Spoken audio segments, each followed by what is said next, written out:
ঈমানদারদেরকে আল্লাহর বান্দা হিসেবে অভিহিত করা যেতে পারে, ঈমানদারদেরকে শুধুমাত্র ঈমানদার হিসেবে অভিহিত করা যায়, আল্লাযীনা আমানু, আমাদেরকে মুসলিম বলে অভিহিত করা যায়। আমাদের অনেক উপাধি রয়েছে, আর এই সকল উপাধির মধ্যে আল্লাহ এই সূরাতে বিশেষ এবং অনন্য একটা উপাধি বাছাই করেছেন, সেটা হলো ইবাদুর রহমান। আর এটা কিছু ইঙ্গিত প্রকাশ করছে। প্রথমত, ব্যাকরণগত দৃষ্টিকোণ থেকে ইবাদুর রহমান শব্দ দুটিকে আরবিতে বলা হয় ইদাফা। সরল ভাষায় এর অর্থ হলো দুইটি শব্দ একে অপরের সাথে সম্বন্ধযুক্ত। ব্যাকরণগতভাবে দুইটি শব্দ যা একে অপরের সাথে একীভূত হয়ে আছে। আর ব্যাকরণগতভাবে বলা যায় যে মুদাফ এবং মুদাফ ইলাইহির মাঝে কোনো কিছু আসার সুযোগ নেই, তারা অবিচ্ছেদ্য। আল্লাহ এখানে বলতে পারতেন ইবাদুন লির রহমান, আর রহমানের প্রতি নিবেদিত বান্দারা। কিন্তু যেহেতু এই দুইটি শব্দ একে অপরের সাথে এভাবে একীভূত হয়ে আছে, এই বিষয়টি থেকে কিছু তাফসীরকারক অনুপ্রাণিত হয়ে এই মত ব্যক্ত করেছেন যে এটা কিছু মানুষের সাথে আল্লাহর খুবই নিকট সম্পর্ক বর্ণনা করছে। আর অবশ্যই আল্লাহর নামগুলোর প্রত্যেকটিরই নির্দিষ্ট অর্থ রয়েছে। এগুলো আমাদের যে কারোর জন্য নির্দিষ্ট আবেগ অনুভূতি সৃষ্টি করে। তিনি বলতে পারতেন ইবাদুল্লাহ, আল্লাহর বান্দারা, কিন্তু তিনি তার প্রজ্ঞা দিয়ে দুইটি শব্দ চয়ন করেছেন, ইবাদুর রহমান। তো এই আয়াতে আমাদের এবং আল্লাহর সাথে যে সম্পর্ক বর্ণনা করা হয়েছে তা হলো ভালোবাসা, যত্ন এবং করুণার সম্পর্ক। আমাদেরকে আল্লাহর ভালোবাসা, যত্ন এবং করুণার চাদরে জড়িয়ে নেওয়া হয়েছে। আয়াতগুলোর অগ্রসর হওয়ার সাথে সাথে বক্তব্যের বিষয়বস্তুকে দুটি ভিন্ন দৃষ্টিভঙ্গি থেকে দেখা সম্ভব। একটি দৃষ্টিভঙ্গি হলো কিছু মানুষের বিশেষ কিছু গুণ রয়েছে। বিশেষ এই মানুষগুলো কারা? যাদেরকে আল্লাহ ইবাদুর রহমান বলে আখ্যায়িত করেছেন। এই দৃষ্টিভঙ্গি অনুযায়ী এই হলো গুণাবলীগুলোর একটা তালিকা। যদি এর সবগুলোর অধিকারী হতে না পারেন, আপনি আসলে ব্যর্থ হয়েছেন। এটা হলো একটা দৃষ্টিভঙ্গি। তো আমাদের যে কারো জন্য আমরা যদি প্রথম দৃষ্টিভঙ্গির দিকে লক্ষ্য করি, তখন বলবো আমি তো তাহলে অকৃতকার্য হয়ে গেলাম। কিন্তু এটাকে দেখার আরেকটা পরিষ্কার দৃষ্টিভঙ্গি রয়েছে, আর সেটা হলো এই প্রত্যেকটি হলো পৃথক শ্রেণীর মানুষের জন্য। তাদের প্রত্যেকেই হলেন পৃথক শ্রেণীর মানুষ। তাদের মধ্যে সাদৃশ্যপূর্ণ বৈশিষ্ট্য হলো তারা সকলেই ঈমানদার। কিন্তু এক্ষেত্রে একটা বিষয় হলো, আর এই ধারণাটি আমি সূচনায় আপনাদেরকে বলবো, আমরা সকলে একরকম নই। যেমন আজকের জুমার পর এক নারীর সাথে আমার সাক্ষাৎ হয়েছে। তিনি আমার কাছে এসে বললেন আমি প্রতিদিন 3 ঘন্টা ধরে তাহাজ্জুদের নামাজ পড়ি। আক্ষরিকভাবে এটাই তিনি আমাকে জিজ্ঞেস করেছিলেন, এটা কি ঠিক আছে? আর আমি বলেছিলাম আপনাকে এজন্য পুরস্কৃত করা উচিত, কারণ অনেকের জন্য নিয়মিত 5 মিনিট তাহাজ্জুদ পড়াও অসম্ভব। কখনো কখনো মানুষের জন্য সময় মতো ফজরের নামাজে ওঠাও অত্যন্ত কঠিন হয়ে যায়। আর এই নারী 3 ঘন্টা নামাজ পড়ছেন। আমি বললাম কিসের তাড়নায় আপনি এটা করতে পারছেন? তিনি বললেন কি করব, আমি টিভি দেখব? তার চেয়ে বরং আল্লাহর সাথে কথা বলে সময় কাটাই। এটাই তিনি আমাকে বলেছেন। আমি সম্মানিত বোধ করছি যে তিনি আমার কাছে এসে প্রশ্নটি করেছেন। আমার উচিত ছিল তার কাছ থেকে পরামর্শ নেয়া, এমন মানুষের কাছ থেকে যারা আল্লাহর নৈকট্যপ্রাপ্ত। আমি যা বলতে চাচ্ছি তা হলো আমরা সকলে একরকম নই। তিনি যা করেছেন আমি তা করতে পারবো না। আমি সত্য কথা বলছি। এই নারী যা করেন আমি তা করতে সক্ষম নই, আর আমি তার এই যোগ্যতার প্রতি সম্মান জানাই। আল্লাহ এই অভ্যাস বজায় রাখতে তাকে দৃঢ়তা দান করুন। কিন্তু আমরা তো জানি এমন মানুষ রয়েছেন যারা অন্যদেরকে সাহায্য করার ক্ষেত্রে অসাধারণ। তাদের যোগ্যতা, তাদের পারদর্শিতা হলো অন্য মানুষকে সাহায্য করা। আরেক ধরনের মানুষ রয়েছে যাদের এই গুণটি রয়েছে যে যখন তারা মানুষের চারপাশে থাকেন, মানুষ ভালো অনুভব করে। এটাই তাদের যোগ্যতা। আপনি শুধু তাদের কাছে যাবেন, যদি তারা কোনো কথা নাও বলেন, আপনি শুধু তাদের সাথে সময় কাটাবেন, তখন নিজের ভেতর একটা প্রশান্তি অনুভব করবেন, শান্তি অনুভব করবেন। আল্লাহ আমাদের সকলকে বিচিত্র যোগ্যতা দিয়েছেন। এই অনুচ্ছেদের ব্যাপারে এই বিষয়টাই আমার কাছে অনেক বেশি বিশ্বাসযোগ্য মনে হয় যে এটা বিভিন্ন ঈমানদারদের জন্য বিভিন্ন বিচিত্র গুণাবলীর উল্লেখ করেছে। ঈমানদারদের একটি শ্রেণীর বিশেষ এক ধরনের গুণাবলী রয়েছে, ঈমানদারদের অন্য একটি শ্রেণীর অন্য ধরনের গুণাবলী রয়েছে। সেটা তাদেরকে বিশেষ বৈশিষ্ট্যমণ্ডিত করে। আর আমরা যখন এই আয়াতগুলোতে অগ্রসর হব, আপনি হয়তো দেখবেন যে প্রথমটি আমার সাথে মিলছে না। আমি আশা করছি যে কমপক্ষে একটি গুণের অধিকারী হব। আপনি হয়তো একের অধিক গুণের সাথে মিল খুঁজে পাবেন, আর সেটাও আপনাকে ইবাদুর রহমান হিসেবে অন্তর্ভুক্ত করবে। এখানে প্রথম গুণটি চমৎকার। হয়তো ভাবতে পারেন যে আল্লাহ তাআলা হয়তো সবচেয়ে নৈকট্যপ্রাপ্ত বান্দাদের দিয়ে শুরু করবেন, যাদেরকে তিনি সবচেয়ে ভালোবাসেন। হয়তো তিনি তাদেরকে দিয়ে শুরু করবেন যারা সবচেয়ে বেশি নামাজ পড়ে, যারা তার উপাসনা সবচেয়ে বেশি করে, যারা আল্লাহর প্রতি আধ্যাত্মিক ধ্যানে সবচেয়ে মগ্ন। কিন্তু আল্লাহ কি দিয়ে শুরু করলেন? তিনি বললেন আল্লাযীনা ইয়ামশুনা আলাল আরদি হাওনা। অবিশ্বাস্য রকম করুণাময় সত্তার বান্দারা, এই বিশেষ মানুষগুলো হলো তারা যারা বিনম্রতার সাথে পৃথিবীতে চলাফেরা করে। আল্লাযীনা ইয়ামশুনা আলাল আরদি হাওনা। সামনে এগোনোর আগে এটা দিয়ে কি বোঝাচ্ছে তা আমাদেরকে উপলব্ধি করতে হবে। এর অর্থ এটা না যে আপনি যখন রাস্তায় হাঁটবেন অর্ধেক রুকু করা অবস্থায় হাঁটবেন, এরকমভাবে মাথা নিচু করে রাখবেন আর বলবেন যে আমি বিনয় প্রকাশ করছি। এটা বিনয় প্রকাশ করা নয়। আপনি সোজাভাবেই হাঁটবেন। আপনি মানুষের সাথে তাচ্ছিল্য সহ কথা বলবেন না। আর আলাল আরদি এই ধারণাটি হলো যেখানেই যান, হয়তো ঘরে থাকতে পারেন, হয়তো কাজে থাকতে পারেন, হয়তো শিক্ষা প্রতিষ্ঠানে থাকতে পারেন, হয়তো আপনার কর্মচারীদের সাথে কাজে আছেন, হয়তো আপনার নিয়োগদাতার সাথে কথা বলছেন, হয়তো কথা বলছেন শিশুদের সাথে, অথবা কথা বলছেন বড়দের সাথে, হয়তো আপনার বাবা মায়ের সাথে কথা বলছেন, হয়তো এটা অন্য কেউ, হয়তো এটা মুসলিম হতে পারে অথবা অমুসলিম। যখনই মানুষের সাথে কথা বলেন এক ধরনের বিনয় থাকতে হবে। যেভাবে আপনি তাদের সাথে কথা বলবেন, কাউকে মূল্যহীন বোধ করাবেন না আপনার কথার দ্বারা। যেভাবে তার দিকে তাকান, যেভাবে নিজেকে উপস্থাপন করেন, এটাই আল মাশি আলাল আরদি হাওনা, পৃথিবীর বুকে বিনয় সহকারে চলাফেরা করা, বিনম্রভাবে। আপনারা দেখবেন যে কোরআনে বিভিন্ন রকমের অহংকারের কথা এসেছে। এখন এখানে সবাই জানেন যে অহংকার হলো হৃদয়ের একটা ব্যাধি, এটা থাকে হৃদয়ের ভিতর, তাই না? কিন্তু ভিতরে যখন কোনো ব্যাধি থাকে, যেমন কোনো ভাইরাস যদি ভিতরে থাকে, বাইরে এর কিছু লক্ষণ প্রকাশ পায়, উচ্চ তাপমাত্রা, ঘাম, এই ধরনের লক্ষণ। কোরআন তুলে ধরছে অহংকারের কিছু লক্ষণ। উদাহরণস্বরূপ আল্লাহ বর্ণনা করছেন যেভাবে মানুষ অন্যের দিকে তাকায়। কোরআন বলছে যে এমন মানুষ ছিল যারা রাসূল সাল্লাল্লাহু আলাইহি সাল্লামের দিকে এভাবে দৃষ্টিপাত করত, ইয়াকাদুল্লাযীনা কাফারু লা ইউযলিকুনাকা বিআবসারিহিম, তারা এত কঠিনভাবে আপনার দিকে তাকায় যে তারা যেন তাদের দৃষ্টি দ্বারা আপনাকে মাটিতে ফেলে দেবে। এরকম কঠিনভাবে তারা আপনার দিকে তাকায়। অন্য কথায় তারা কোনো কিছু বলেনি, তারা কোনো কিছু করেনি। তাদের অহংকার কোথায় ছিল? শুধুমাত্র তাদের মুখমণ্ডলে, শুধুমাত্র তাদের চোখে। তো তরুণদের জন্য এটা একটা উপদেশ। তোমার বাবা মা হয়তো তোমার সাথে কিছু নিয়ে চিৎকার করছেন, সেটা ন্যায্য বা অন্যায্য যাই হোক, আর তুমি বসে বসে শুনছো, আর তোমার রক্ত গরম হয়ে উঠছে এবং পাল্টা চিৎকার করতে মন চাইছে, কিন্তু তুমি শুধু কুৎসিত চাহনি দিয়ে তাদের দিকে তাকিয়ে আছো। এই কুৎসিত চাহনি দিয়ে তাকিয়ে আছো, আর তোমার মা বলছেন আমার দিকে এভাবে তাকিয়ে আছো কেন? আমি তো কোনো কথা বলিনি। তুমি কিছু বলনি, এটা পুরস্কার পাওয়ার মতো কিছু না। তুমি কিছু বলনি, এটা পুরস্কার পাওয়ার মতো কিছু না। কারণ অধ্যত্ব শুধু তোমার কথাতেই থাকে না। তবে অভিনন্দন যে তুমি কোনো কিছু বলনি, এটা অপেক্ষাকৃত ভালো, কারণ সেটা তাহলে আরও খারাপের দিকে যেত। কিন্তু এক ধরনের অধ্যত্ব, ক্রোধ এবং বিনয়ের অভাব আমাদের চোখে মুখে ফুটে ওঠে। সুম্মা নজর, সুম্মা আবাসা অবাসার, সুম্মা আদবার অস্তাকবার। শুধু যেভাবে কারো দিকে তাকান, শুধু যেভাবে ভ্রু কুঁচকান, শুধু যেভাবে চোখ ঘুরান, কখনো কখনো যেভাবে কারো দিকে তাকান, কখনো কখনো যেভাবে কারো দিকে না তাকান। কেউ আপনাকে সালাম দিয়েছে, আপনি তার দিকে তাকালেনও না, অন্যদিকে ফিরলেন এবং তা উপেক্ষা করলেন, অথবা শুধু ওয়ালাইকুম আসসালাম বললেন। আপনি সালামের জবাব দিয়েছেন, কারণ তা না হলে তো গুনাহ হতে পারে, কিন্তু জবাব দিলেন খুবই নিচু স্বরে, এটা নিশ্চিত করার জন্য যাতে সে শুনতে না পায়, আর সে মনে করলো যে আপনি জবাব দেননি। এরকম যে আল্লাহ জানেন যে আমি জবাব দিয়েছি, কিন্তু আমি তাকে এটা জেনে পরিতৃপ্তি লাভ করতে দিব না যে আমি তার সালামের জবাব দিয়েছি। তো যখন সে এসে বলে যে ভাই আমি তো আপনাকে সালাম দিয়েছি, আপনি জবাব দেননি, আমি তো জবাব দিয়েছি, এটাও হাউন এর অভাব। আল্লাযীনা ইয়ামশুনা আলাল আরদি হাওনা। মানুষের প্রতি বিনয়, শিশুদের প্রতি করুণা, বয়স্কদের প্রতি করুণা, এমন মানুষদের প্রতি করুণা যারা এর যোগ্য না।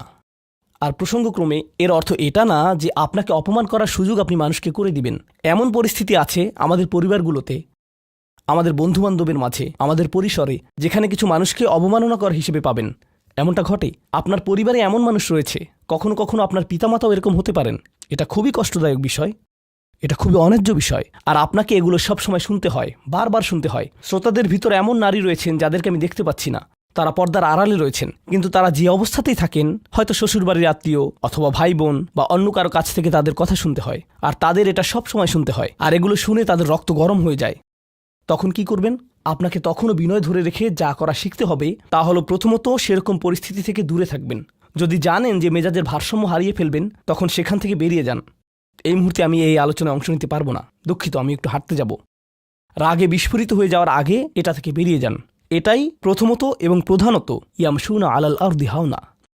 যুক্তিসঙ্গতভাবেই আয়াতটিতে এর সাথে যা সম্পর্কিত, ওয়া ইযা খাতাবাহুমুল জাহিলুনা ক্বালু সালামা, অল্প অল্প করে অবিশ্বাস্য কিছু শিক্ষা এখানে প্রদান করা হয়েছে। আরবি ভাষায় ইদা অর্থ যদি না, এর অর্থ যখন। যখন বিরক্তিকর ব্যক্তিরা, যখন সেই ব্যক্তিরা যাদের নিজস্ব নিয়ন্ত্রণ নেই, এরা যখন তাদের সাথে কথা বলে, যখন মূর্খ লোকেরা তাদের সাথে কথা বলে, এখানে বলা হচ্ছে না যে যদি তারা কথা বলে, বরং আয়াতে বলা হচ্ছে যখন তারা কথা বলে। আল্লাহ আমাকে এবং আপনাকে জানিয়ে দিচ্ছেন যে এমন লোক সব সময় থাকবে যারা আমাদের উদ্দেশ্যে কথা বলবে, যারা আমাদের সাথে আলোচনায় অংশ নিবে, যারা আমাদের সাথে ভাব প্রকাশ করবে। তাদের আচরণ হয়তো ভালো হবে না, এরকমটা ঘটবে, এটা এড়াতে পারবেন না। এই ধরনের অপ্রীতিকর অভিজ্ঞতার শিকার আপনাদের প্রত্যেককেই হতে হবে, আমি সহ। এমন লোক থাকবে যারা জাহেল। এখানে জাহেল অর্থ উপলব্ধি করুন। জাহেল অর্থ শুধুমাত্র মূর্খ না। যখন মুসা আলাইসাল্লামকে গরুর বাছুর সম্পর্কে জিজ্ঞেস করা হলো, তিনি বলেছিলেন যে তোমাদেরকে একটি গরু কুরবানি করতে হবে। আর তারা বলেছিল, তুমি কি তামাশা করছো? আতাত্তাখিযুনা হুজুয়া, তুমি কি আমাদের সাথে উপহাস করছো? আমাদেরকে গরু কুরবানি করতে হবে? এখানে আমাদের সামনে জটিল পরিস্থিতি রয়েছে, কিন্তু কোনো গরু কুরবানির প্রয়োজন নেই। তিনি আসলেই রেগে গেলেন। আপনারা জানেন যখন মুসা আলাইহিসসালাম রেগে যান তখন তিনি কিছু একটা করে ফেলতে পারেন। তো তিনি তাৎক্ষণিক আল্লাহর কাছে প্রার্থনা করলেন এবং বললেন, আউযু বিল্লাহি আন আকুনা মিনাল জাহিলিন, আমি জাহেলদের অন্তর্ভুক্ত হওয়া থেকে আল্লাহর আশ্রয় প্রার্থনা করি। এর অর্থ মূর্খ নয়, কারণ স্পষ্টতই মুসা আলাইহিসসালাম ছিলেন পৃথিবীর জ্ঞানী মানুষদের একজন। তিনি অজ্ঞতা নিয়ে কথা বলছেন না। তিনি বলছেন, আমি আমার আবেগের উপর নিয়ন্ত্রণ হারানো থেকে, মেজাজের নিয়ন্ত্রণ হারানো থেকে আল্লাহর আশ্রয় প্রার্থনা করছি, এমন জিনিস বলা থেকে অথবা করা থেকে যা আমি এখন করতে চাই, কিন্তু আমাকে নিজেকে সংযত করতে হবে। এখন এই উপলব্ধি থেকে আলোচ্য আয়াতটিতে আসুন। এরকম মানুষ রয়েছে যারা সবচেয়ে জঘন্য কথা বলে, কিন্তু তাদের কোনো লাগাম নেই। কথাগুলো আপনার হৃদয় থেকে এসে মস্তিষ্ক হয়ে এরপর তা জিহ্বাতে যাওয়া উচিত, কিন্তু এই পথে কিছুটা লাগাম থাকতে হবে। আমার হয়তো এটা বলা উচিত না, আমি কিছু একটা অনুভব করছি, হয়তো গালি বের হয়ে যাবে, সেটা গলায় পৌঁছে গিয়েছে, কিন্তু সেটা আমার মুখ দিয়ে বেরিয়ে আসা উচিত না, আমার সেটা গিলে ফেলা উচিত। কিন্তু কিছু মানুষ রয়েছে, তাদের মাথায় যা আসে তাই বলে ফেলে। কারোর সাথে আপনার 6 মাস পরে দেখা হলো কোনো একটা পার্টিতে, ঈদের সময় অথবা অন্য কোথাও, হে আসসালামু আলাইকুম, আপনি তো মোটা হয়ে গেছেন, সবার সামনেই। এটা কেমন কথা? আপনি এটা মনে মনে আনতে পারেন আর নিজের মনে মনে মাশা আল্লাহ বলতে পারেন, কিন্তু সবার সামনে কেন আপনাকে এ কথা বলতে হবে? হেই, তুমি তো কয়েক বছর আগে পড়ালেখা ছেড়ে দিয়েছিলে, এখনও পাশ করনি, এখনও ফেইল অবস্থাতেই আছো। মানুষ আপনাকে এরকম কথা বলে আর এটা আপনাকে রাগান্বিত করে। এই অবস্থায় কি করবেন? আল্লাহ বলেছেন, এটা আপনার মনের বিনয় প্রকাশের অংশ। এভাবেই আল্লাহ আমাদের বিনয় যাচাই করবেন।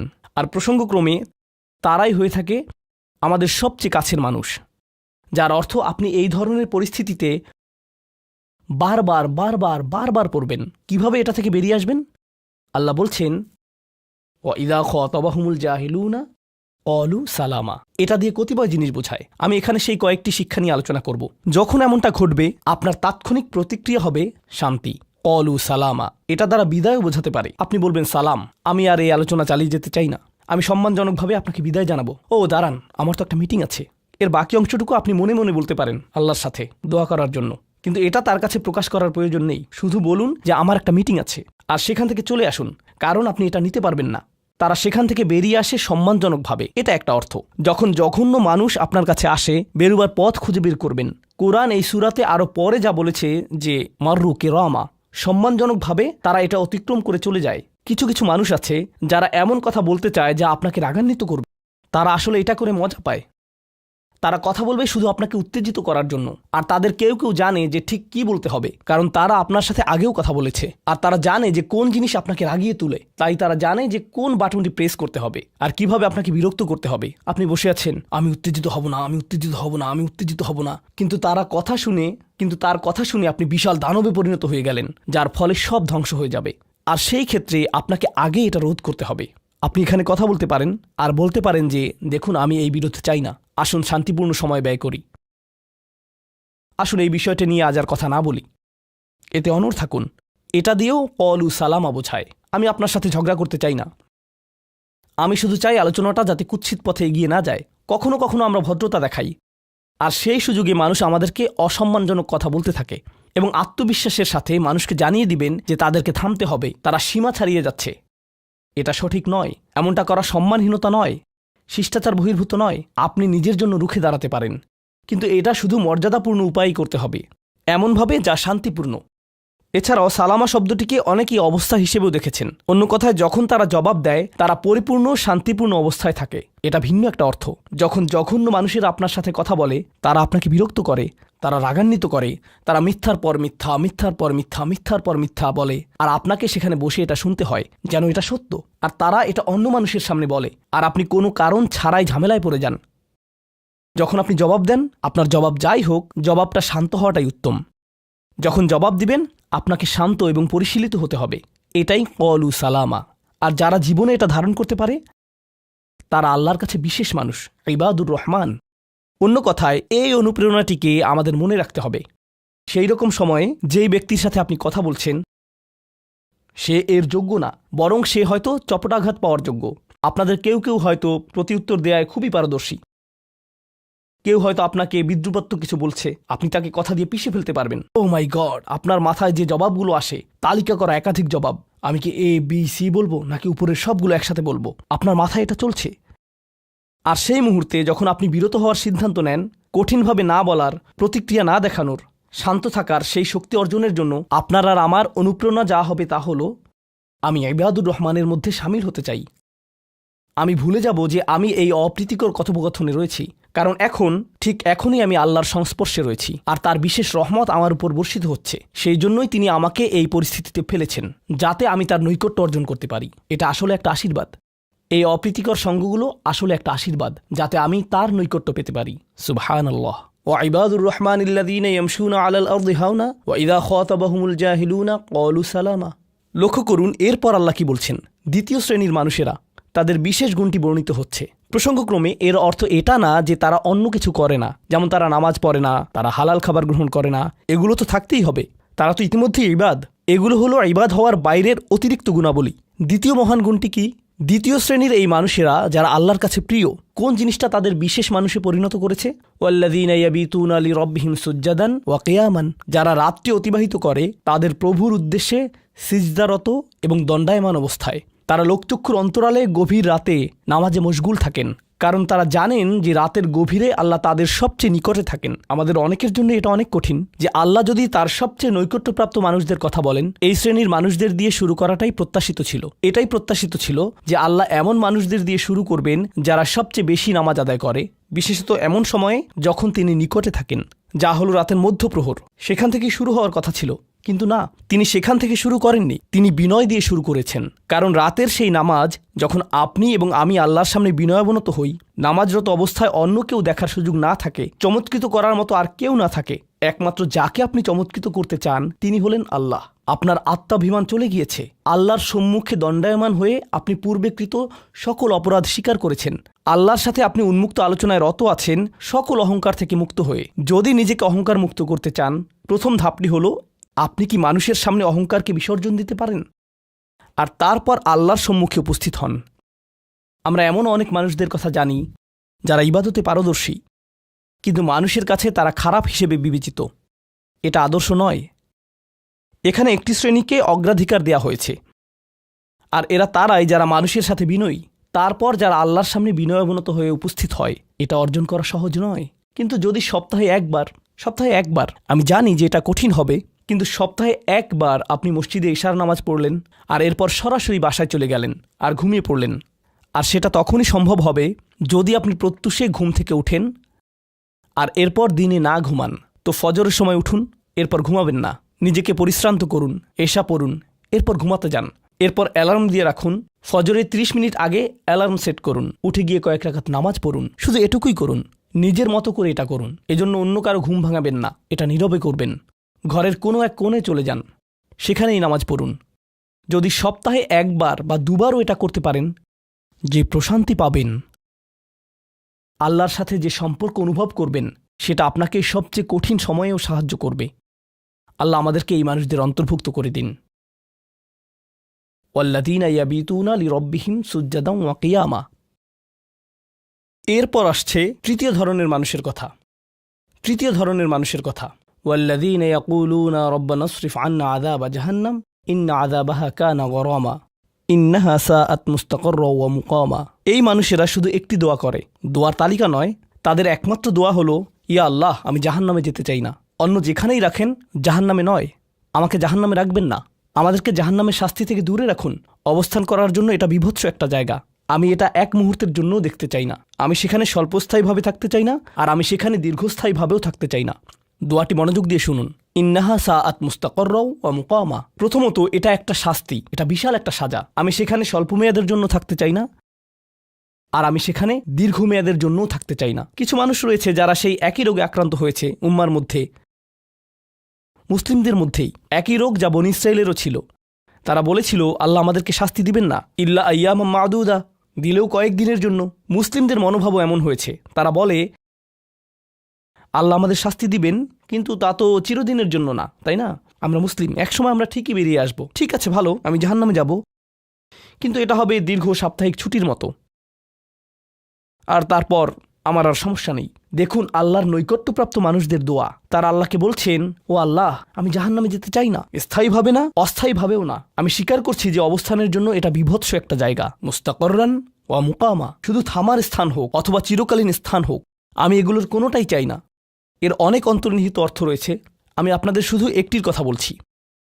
দেখুন, আপনি এবং আমি কখনোই প্রলুব্ধ হওয়া থেকে বাঁচতে পারবো না। হারাম সবসময় আমাদের সামনে আসবে, আর এটা সবসময় আমাদেরকে আহ্বান করবে। আর শাইতানু ইয়াইদুকুমুল ফাকর, শয়তান তোমাদেরকে দেউলিয়াত্বের প্রতিশ্রুতি দিবে। অন্য কথায়, যখন আপনি হালাল পথে চলবেন, শয়তান আপনাকে প্রতিশ্রুতি দিবে তুমি সুযোগ হারিয়ে ফেলছো, তুমি বঞ্চিত হচ্ছ, সবাই কত মজা করছে, তুমি অনেক মজা করতে পারতে, তুমি আরও অর্থ উপার্জন করতে পারতে, তুমি আরও ইন্দ্রিয় সুখ উপভোগ করতে পারতে। সেই সব সময় আপনার কাছে বিজ্ঞাপন দিতে থাকবে বিকল্প পণ্যের, বিকল্প পন্থার, নিজের কামনাকে চরিতার্থ করার। কিছু যায় আসে না যে কতটুকু কোরআন মুখস্থ করেছেন, কিছুই যায় আসে না যে কী পরিমাণ তাহাজ্জুদ আপনি পড়েছেন, এগুলো কোনোটাতেই আসে যায় না। শয়তান থামবে না। দিন শেষে আপনি তো একজন মানুষই, দিন শেষে কামনা বাসনাগুলো আপনার মাঝে থাকবে, আর শয়তান থামবে না, সে আপনার পেছনে লেগেই থাকবে। শয়তানের একটা কৌশল আল্লাহ বর্ণনা করেছেন, তার মনস্তাত্ত্বিক কৌশলটি হল যাইয়ানা লাহুমু শাইতানু আমালাহুম। শয়তান তাদের কাজগুলোকে তাদের কাছে আকর্ষণীয় করে দেয়। শয়তান আপনার কাছে আসবে, আপনাকে প্রলুব্ধ করবে, তখন আপনি বলবেন, হ্যাঁ এটা খারাপ, কিন্তু আমি তো অনেক ভালো কাজও করি। হ্যাঁ, আমি এলোমেলো কাজ করছি, কিন্তু আমি তো নামাজও পড়ছি, আর আমি তো কাফেরও না, তো সমস্যার কিছু নেই, আর এইবার করেই আমি থেমে যাব। এমন না যে আমি এটা করতেই থাকবো, শুধু একবারই করব। এভাবে নিজেকে সব ধরনের যুক্তি দিতে থাকেন, নিজে নিজে এটাকে বৈধতা দিতে থাকেন। আপনার চিন্তায় এটা এখন আর অতটা খারাপ না। আর তারপর যখন এমন মানুষ চারপাশে থাকেন যাদেরকে বলেন যে এটা তো খারাপ, আর তারপর যখন এমন মানুষের চারপাশে থাকেন যাদেরকে বলেন যে এটা তো খারাপ, তারাও আপনাকে বলে, না ভাই, কাম অন, এটা অতটা খারাপ না, থামো তো, এরকম কথা বলো না, না আল্লাহ ওইরকম না, আল্লাহ তোমাকে শাস্তি দিবেন না, কেন এরকম হতাশাজনক কথা বলছো, তুমি অতিরিক্ত চিন্তা করো। আপনি তা শুনেন, আর এটা আপনাকে প্রভাবিত করতে শুরু করে। কিন্তু যখন কাজটা করে ফেলেছেন, যেটাই করেছেন, হতে পারে এটা অ্যালকোহল অথবা অন্য কোনো মাদক, এটা কারোর সাথে সম্পর্ক হতে পারে, সেটা যাই হোক, যখন নিজেকে বলেন যে এটাই শেষবার, কিন্তু এটাই শেষ তো না। কারণ যখনই কাজটা ঘটে যায় আর কয়েকদিনের মধ্যে অনুশোচনাও কেটে যায়, তখন মোবাইলে আরেকটা মেসেজ চলে আসে, তারপর আরেকটা দাওয়াত আসে, তারপর আপনি বলেন না এটাই শেষবার, আবারও সেই চক্রে আটকে যান, আর আবারও সেটা করেন, আর তা করতেই থাকেন। শয়তান ঠিক এটাই চেয়েছিল। মানুষ এই চক্র বন্ধ করতে পারে, আল্লাহর প্রতি নিবিষ্ট হয়ে বলতে পারে, ইয়া আল্লাহ, আমার বন্ধুরা কি বলছে তাতে কিছু যায় আসে না, শয়তান কি ওয়াসওয়াসা দিচ্ছে তাতে কিছু যায় আসে না, কতবার এই বিভৎস চক্রে আটকা পড়েছি তাতে কিছু যায় আসে না। আমি ফিরে আসলাম, আমি ফিরে আসলাম, আমি ফিরে আসলাম 2 দিন অনুতপ্ত থেকে আবারও পাপে লিপ্ত হওয়া থেকে। আমি ফিরে আসলাম আপনার কাছে ক্ষমা চাওয়ার পর আবারও পাপ করা থেকে। ওয়ালাম ইউসিরু আলা মা ফাআলু ওয়া হুম ইয়ালামুন। তারা পাপ কাজগুলো বারবার করে না, আর তারা জানে যে তারা কি করছে। আমি সেই লোকদের অন্তর্ভুক্ত হব না। ওয়ালাইসাতিত তাওবাতু লিল্লাযীনা ইয়ামালুনা আস-সাইয়্যাত। তওবা, অনুশোচনা তাদের জন্য কাজ করে না যারা পাপ করতেই থাকে। এমনকি তওবা করার পরেও এটা সেই মানুষদের জন্য না যারা এই চক্রে আটকে যায়। এটা তাদের জন্য যারা বলে, ইয়া আল্লাহ, আমি জাহান্নামে যেতে চাই না, আমি জাহান্নামের যোগ্য অনেক কাজ করেছি, কিন্তু এখন আমি থেমে যাচ্ছি। আর এটাই চূড়ান্ত। তারা হলেন আল্লাহর কাছে বিশেষ মানুষ, কারণ আল্লাহ জানেন এটা কতটা প্রলুব্ধকারী ছিল, আল্লাহ জানেন সেই আসক্তি কতটা শক্তিশালী ছিল, আল্লাহ জানেন পাপের কত গভীরে আপনি ছিলেন, আল্লাহ জানেন আপনার উপর শয়তানের সেই দীর্ঘ নিয়ন্ত্রণের কথা, আর আপনি সেই নিয়ন্ত্রণ ভঙ্গ করতে এবং আল্লাহর কাছে ফিরে আসতে সক্ষম হয়েছেন। আল্লাহর পথে আপনার এই যাত্রা অন্য মানুষের তুলনায় অনেক কঠিন। আপনার সামনের প্রলোভনগুলো অনেক শক্তিশালী, আপনার প্রতি অভিকর্ষের টানটি অনেক বেশি শক্তিশালী, আর এর সাথে লড়াই করে যেহেতু আল্লাহর কাছে এসেছেন, তাই আপনি বিশেষ মর্যাদা সম্পন্ন। এটা মনে করবেন না যে আমি তাহাজ্জুদ পড়ি না তাই আমি অতটা ভালো না, অথবা আমি আরবি জানি না, বা আমি এখনো সম্পূর্ণ কোরআন পাঠ করিনি, আর আমি তাজবিদের নিয়মগুলো জানি না। না না না না না, আপনার বিশেষত্ব এজন্য না যে আপনি 17 বার হজ করেছেন। আপনার জ্ঞান এবং ইবাদতের জন্য আপনি আল্লাহর কাছে বিশেষ না, আপনি আল্লাহর কাছে বিশেষ মর্যাদা সম্পন্ন, কারণ আপনি পাপ থেকে বেরিয়ে এসেছেন। আর আপনি শুধু তার ভয়েই ভীত। এটাই আপনাকে আল্লাহর কাছে বিশেষ মর্যাদা সম্পন্ন করে। তাই আপনিও ইবাদুর রহমান। তো এখান থেকে আল্লাহ আমাদেরকে সম্পূর্ণ বিপরীত দিকে নিয়ে যাচ্ছেন। এই প্রত্যেক শ্রেণী সম্পর্কে চিন্তা করুন, কিভাবে এগুলো আপনার সাথে প্রাসঙ্গিক, কিভাবে আপনি আল্লাহর কাছে বিশেষ মর্যাদা সম্পন্ন হতে চান, কিভাবে আপনি আল্লাহর নৈকট্য পেতে চান, কিভাবে আমি আল্লাহর নৈকট্য পেতে চাই। আমাদের কাছে এটা আসলে কতটা মূল্যবান। পাপ হলো এক প্রকারের ভালোবাসা। আমরা এর মোহে পড়ে যাই, আমরা এতে আসক্ত হয়ে যাই। আর এই অনুচ্ছেদটি আসলে ভালোবাসার একটা প্রতিযোগিতা। কারণ আপনি ইন্দ্রিয় সুখ ভালোবাসেন, আপনি এই পাপগুলোকে ভালোবাসেন, আর আপনি তা ছাড়তে চান না, কারণ এতে আপনার সুখানুভূতি নষ্ট হবে। আর অন্যদিকে আল্লাহ বলছেন, আমি আমার নিজের দ্বারা সেই সুখকে প্রতিস্থাপন করে দিব, আমি এটাকে আমার নৈকট্য দ্বারা প্রতিস্থাপন করে দিব। আল্লাহ এই সুযোগ দিয়েছেন। আপনার নিজেকে এই সমীকরণের আলোকে সিদ্ধান্ত নিতে হবে। আপনি এই পরিস্থিতিতে পড়বেন, অন্য কেউ জানবে না, কেউ জানবে না যে আপনার মাথায় কি সংগ্রাম চলছে, কেউ জানবে না, শুধু আল্লাহ জানবেন। আর প্রসঙ্গক্রমে উদাহরণস্বরূপ আপনাদের কেউ কেউ যখন হারাম সম্পর্কে জড়ান, নিশ্চিত বলছি না, আপনাদেরকে অভিযুক্ত করছি না, কোনো মানুষ, আপনারা না, কোনো মানুষ যাদেরকে আপনারা চিনেন, তারা হয়তো অনৈতিক সম্পর্কে জড়িত, আর আপনি তা থেকে বের হতে চাচ্ছেন। তো আপনি এই আলোচনা শুনে তাকে মেসেজ দিলেন, আমি আর এটা করতে পারবো না। সে উত্তর দিল, তুমি কি আমাকে ভালোবাসো না? তুমি এখন আমাকে ঘৃণা করো? তুমি কি মনে করো যে আমি তোমার জাহান্নামে যাবার কারণ? আমি কি এতটাই খারাপ? এখন আপনি বলছেন, না তুমি অতটা খারাপ না, না আমি তোমাকে ভালোবাসি, তুমি মোটেই খারাপ না, তুমি অনেক ভালো। ঠিক আছে, যদি আমার সাথে সম্পর্ক সমাপ্ত করতে চাও, আজকে রাতে আমার সাথে দেখা করো, আর আমার মুখের সামনে এটা শেষ করো। না, এটা আমি করতে পারবো না। ঠিক আছে, তুমি আমাকে ঘৃণাই করো। আচ্ছা ঠিক আছে, আমি আসছি। এটা আবার শুরু হয়ে গেল। আর এরপর আপনি আবারও তওবা করতে চান। দেখতে পাচ্ছেন, এটা শুধুমাত্র আপনি না, আপনি হয়তো আবেগগতভাবে কোনো কিছুতে জড়িয়ে যেতে পারেন, আর এখন আপনি আবেগগতভাবে ব্ল্যাকমেলের শিকার হচ্ছেন। এর দ্বারা আপনি খারাপ বোধ করবেন। আপনাকে এর বিরুদ্ধে যুদ্ধ করতে হবে, আপনাকে এটা অবদমন করতে হবে, আর আপনাকে উপলব্ধি করতে হবে যে আপনি হয়তো কাউকে হতাশ করছেন, কিন্তু আল্লাহকে সন্তুষ্ট করছেন।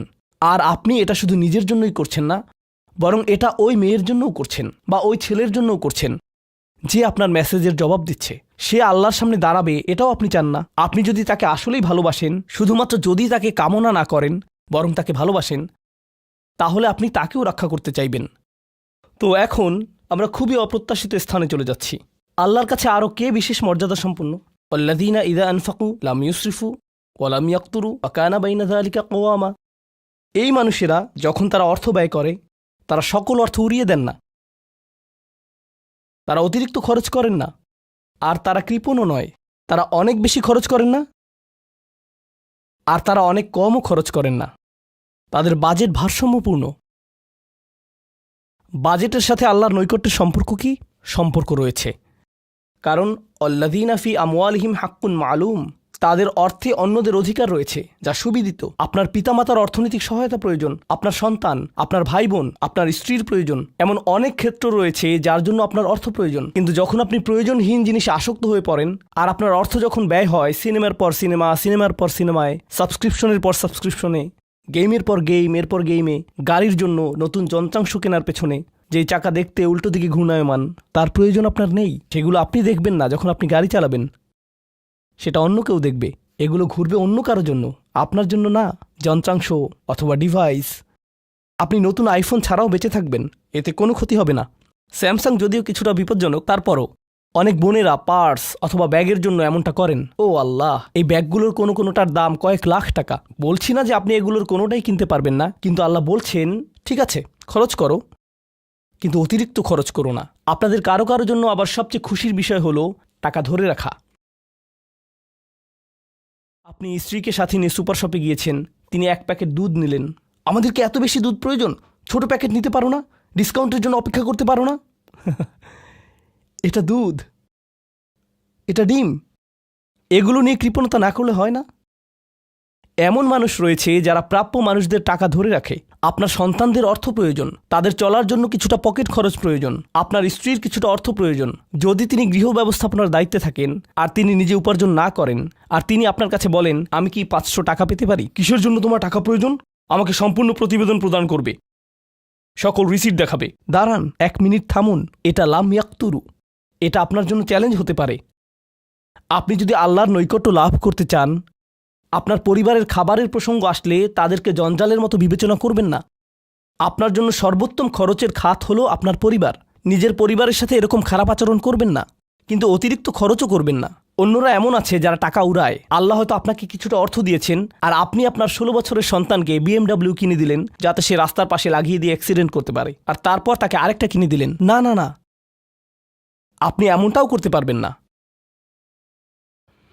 লাম ইউসরিফু ওয়ালাম ইয়াকতুরু ওয়া কানা বাইনা যালিকা কওয়ামা। তারা একটি ন্যায্য ভারসাম্যপূর্ণ পন্থা অবলম্বন করে এই দুই অবস্থার মাঝে অবস্থানের জন্য।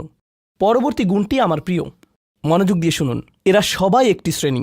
ওয়াল্লাযীনা লা ইয়াদউনা মা'আল্লাহি ইলাহান আখার ওয়া লা ইয়াকতুলুনা আন-নাফসাল্লাতী হারামাল্লাহু ইল্লা বিল হক ওয়া লা ইয়াজনুন ওয়া মান ইয়াফআল যালিকা ইয়ালকা আসামা। তারা আল্লাহর পাশাপাশি অন্য কোনো উপাস্যের কাছে প্রার্থনা করে না, আর আল্লাহর পাশাপাশি অন্য কোনো উপাস্যের কাছে প্রার্থনা না করা অবস্থায় তারা কাউকে হত্যা করে না, এবং তারা ব্যভিচারে লিপ্ত হয় না। 3টি বিষয়। তারা আল্লাহ ছাড়া কারো কাছে প্রার্থনা করে না, এর সাথে রয়েছে তারা হত্যা করে না, এবং তারা ব্যভিচার করে না। 3টি বিষয় একসাথে। 3টি বিষয় একসাথে। এটা তো অসাধারণ কোনো অর্জন নয়। কেউ বলতে পারে যে হ্যাঁ, আমি তো তালিকায় এসে পড়েছি, আমি কাউকে হত্যা করিনি। কিন্তু জানেন কেন এটা বৈশিষ্ট্যসূচক? কারণ এই বিষয়গুলো খুবই প্রাথমিক স্তরের, তাই না? অন্য অনেক কবিরা গুনাহ রয়েছে, কিন্তু আল্লাহ বলছেন যে তোমরা আল্লাহর কাছে বিশেষ মর্যাদার অধিকারী হতে পারবে যদি তোমরা শুধু এটুকু করো। কেন এটা বিশেষ মর্যাদাপূর্ণ? মক্কার মানুষদের কথা চিন্তা করুন। সেই সমাজের কথা চিন্তা করুন যার মাঝে কোরআন এসেছিল। সেই মানুষগুলো 1000 বছর ধরে শিরকে লিপ্ত ছিল। হত্যা তাদের কাছে সাধারণ বিষয়ে পরিণত হয়েছিল। জিনা কোনো বিষয়ই ছিল না। আর এগুলো বড় বিষয় ছিল না তাদের পূর্বপুরুষ অথবা তাদের পূর্বপুরুষ অথবা তাদের পূর্বপুরুষের কাছে। এগুলো ছিল জীবনেরই অংশ। জীবন ছিল গ্যাংস্টারের মতো। আর যখন তারা এই সকল কিছু ছেড়ে আল্লাহর কাছে আসলো, তাদের পরিবারকে বলেছিল যে ও তুমি তো এখন মুসলিম, কংগ্রাচুলেশনস। তাদেরকে সকল ধরনের বিভৎস অভিজ্ঞতার সম্মুখীন হতে হয়েছিল, তাদের প্রিয় মানুষদের কাছ থেকে, তাদের সমাজ থেকে, তাদের বন্ধুবান্ধবদের কাছ থেকে, কারণ তারা সেই অপরাধগুলো ত্যাগ করেছিলেন, তাই না? কিছু মানুষের জন্য শুধুমাত্র ঈমান গ্রহণ করা, শুধুমাত্র অপরাধী জীবন থেকে বেরিয়ে আসা, শুধুমাত্র জিনা থেকে বেরিয়ে আসা ছিল এতটাই বড়। আপনারা যারা সম্মানিত পরিবারে বেড়ে উঠেছেন, পরিশুদ্ধ পরিবেশের মাঝে ছিলেন, আপনার জন্য সেই ধরনের বিপত্তিতে না পড়াটা সহজ, অথবা সহজতর। এখনকার সময়ে যে কোনো কিছুই সহজ। কিন্তু আপনাদের যারা অমুসলিম অবস্থা থেকে এসেছেন, আপনি চারপাশে অপরাধ সংঘটিত হতে দেখেছেন, আপনি চারপাশে মাদকের আসর দেখেছেন, আপনি চারপাশে নারী লিপ্সা দেখেছেন, প্রত্যেক সাপ্তাহিক ছুটির দিনই ক্লাবে যেতেন, আর তারপর আপনি আল্লাহর পথে আসলেন, আপনি ঈমান গ্রহণ করলেন। সেই জীবন থেকে আপনার এই যাত্রাটি ছিল বিশাল এক যাত্রা, আর আল্লাহ এটা স্বীকার করেছেন এবং বলেছেন যে এটা বেশ বড় ব্যাপার যে কিছু মানুষ এমনটা করেছে। শুধু এই বিবেচনায় তারা বিশেষ মর্যাদাময়, তারা অন্য কিছু জানে না, তাদের ব্যাপক কোনো জ্ঞান নেই। কিন্তু মূল বিষয় হলো তারা আল্লাহর সন্তুষ্টির জন্য হিজরত করেছেন, তারা সেই বড় পাপগুলো থেকে আল্লাহর অভিমুখে যাত্রা করেছেন। এটা অবিশ্বাস্য। কিন্তু এই আয়াতগুলোতে আল্লাহর করুণা এখনও সমাপ্ত হয়নি। প্রথমত সেই 3টি বিষয় যা আমি উল্লেখ করেছি, শিরক বা আল্লাহ সম্পর্কে অশ্রদ্ধা প্রদর্শন করা, হত্যা এবং ব্যভিচার, এগুলো অনেক বড় পাপ। তো আল্লাহ কি বলছেন? ইউদাআফ লাহুল আযাবু ইয়াওমাল কিয়ামা ওয়া ইয়াখলুদ ফীহি মুহানা। এমন মানুষের জন্য শাস্তি দ্বিগুণ করা হবে, আর তারা সেখানে থাকবে অপমানিত অবস্থায়। এই পাপগুলো আল্লাহর কাছে ছোট বিষয় না, বিশেষত 3টা পাপ একসাথে। কিন্তু প্রসঙ্গক্রমে সবচেয়ে খারাপ অপরাধ শিরক। সবচেয়ে খারাপ অপরাধের মধ্যে দ্বিতীয়টি হলো যখন আপনি একজন ব্যক্তিকে হত্যা করেন। এটা কাকে হত্যা করার সমতুল্য? গোটা মানবজাতিকে। এটা হলো দ্বিতীয় বৃহত্তম অপরাধ। আর তারপর তৃতীয় বৃহত্তম অপরাধ কোনটি? জিনা।